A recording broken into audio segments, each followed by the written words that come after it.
Hello అండి, నమస్తే. నేను మీ కీర్తి. ఈరోజైతే నేను మీ ముందుకి జొన్నపిండి బూరెలతో వచ్చేసానండి. రాగిపిండి సజ్జపిండే కాదండి, జొన్నపిండితో అప్పటికప్పుడు చక్కగా ఇలా బూరెలు చేసేసుకోవచ్చు. చక్కగా పొంగుతూ చాలా రుచిగా వస్తాయండి. వీటికైతే పాకం కూడా ఏమీ అవసరం ఉండదు. మనము బెల్లం కరిగించి వేసేస్తే సరిపోతుంది. సో ఈ జొన్నపిండి బూరెలు సులభంగా ఎలా చేసుకోవాలో చూసేద్దానండి. ముందుగా ఇందుకోసం 1 కప్పు జొన్నపిండి తీసుకోవాలి.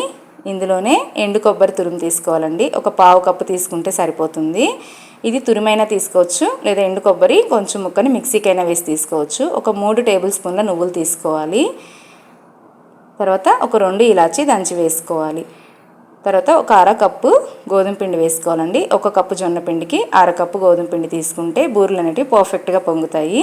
తర్వాత ఇవన్నీ ఒకసారి కలిసేలాగా కలుపుకోవాలి. ఈ ఎండు కొబ్బరి తురుము నువ్వులు అయితే మనము బెల్లం కరిగించేటప్పుడైనా వేసుకోవచ్చండి. నేనైతే డైరెక్ట్గా పిండిలోనే వేసేసాను. తర్వాత మనము బెల్లం ఇక్కడ తీసుకోవాలండి. ఇది 3/4 కప్పు తీసుకోవాలి. 2 పిండిలు కలిసి 1.5 కప్పు అయ్యాయి కదండి. 3/4 కప్పు బెల్లం తీసుకుంటే కరెక్ట్గా సరిపోతుంది. తర్వాత ఒక పావు కప్పు నీళ్లు తీసుకొని ఈ బెల్లం అంతా కూడా సిమ్లో పెట్టుకొని చక్కగా కరిగేలాగా ఉడికించుకోవాలండి. చూడండి, బెల్లం అంతా కూడా చక్కగా కరిగిపోయింది కదా. ఈ టైంలో స్టవ్ ఆఫ్ చేసేసుకొని ఇలా వేడిగా ఉన్నప్పుడే ఈ బెల్లం నీళ్ళన్నీ కూడా పిండిలో వేసి కలుపుకోవాలి. కొంచెం కొంచెంగా వేసుకొని ఈ బెల్లం నీళ్ళు మనము డైరెక్ట్గా చేయి పెట్టకుండా ఈ విధంగా స్పూన్తో కలుపుకోవాలండి. ఇలా వేడిగా వేస్తేనే బూరెలు అనేవి చక్కగా వస్తాయి. చూడండి, ఈ విధంగా కలుపుకోవాలి. తర్వాత మనం చేయి ఓర్చుకోదగ్గ వేడి వచ్చినప్పుడు పిండి అంతా కూడా చపాతీ ముద్ద కంటే చాలా లూజ్గా కలుపుకోవాలండి. టైట్గా కలుపుకుంటే మనకు బూరెలు సక్రమంగా రావు. మనకు బెల్లం నీళ్ళు సరిపోకుంటే ఒక 1/2 కప్పు వేడి నీళ్ళు కాచుకొని పోసుకోవచ్చండి. పిండి అయితే చాలా లూజ్గా ఉంటే బాగుంటుందండి.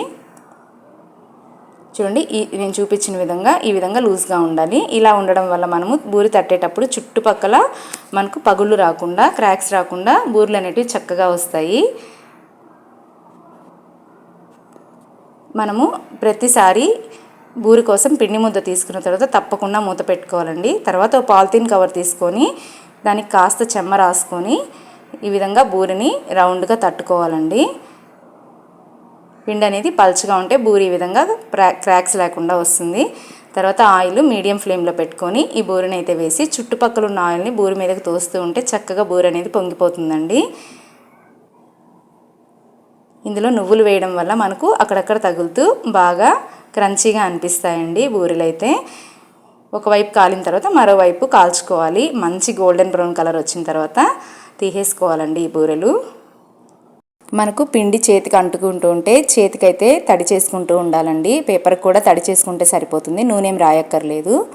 చూడండి, ఈ విధంగా రౌండ్గా బూరెని తట్టేసుకొని మనము చేత్తో ఇలా వంపుకుంటూ తీసేసుకుంటే చక్కగా వచ్చేస్తుందండి. తర్వాత మీడియం ఫ్లేమ్లో ఉన్న ఆయిల్లో వేసేసుకొని 2 వైపులా కాల్చేసుకోవడమేనండి. ఈ బూరెలు అయితే మనము చేత్తో తట్టేటప్పుడు మరీ పల్చగా తట్టకూడదండి, కాస్త మందంగానే తట్టుకోవాలి, లేదంటే బూరెలు సరిగా పొంగవు. ఈ బూరె తట్టేటప్పుడు పిండి కొంచెం చేతికి అంటుకుంటూ ఉంటే చేతికి నీళ్లు రాసుకుంటూ తట్టుకుంటే చాలా చక్కగా అంటుకోకుండా బాగా వస్తాయండి బూరెలు. ఇదే విధంగా అన్ని బూరెలు కాల్చేసుకోవడమేనండి. ఇందులో గోధుమ పిండి వేయడం వల్ల ఈ బూరెలు అనేటివి చాలా చక్కగా పొంగుతాయి అండ్ ఇవి చాలా సాఫ్ట్గా కూడా ఉంటాయండి. సో అందుకని గోధుమ పిండి వేసి కలుపుకుంటే ఈ బూరెలు చాలా బాగా వస్తాయి. మీరు కూడా ఈ జొన్నపిండి బూరెలు ఒకసారి తప్పకుండా మీ ఇంట్లో ట్రై చేయండి. మీకు ఎలా వచ్చిందో నాకైతే కమెంట్ ద్వారా తెలియచేయండి. మీకు ఈ రెసిపీ నచ్చినట్లయితే మీ ఫ్రెండ్స్కి, ఫ్యామిలీకి కూడా షేర్ చేయండి. వీడియో నచ్చితే లైక్ చేయండి, ఛానల్ని కూడా సబ్స్క్రైబ్ చేసుకోండి. Thank you.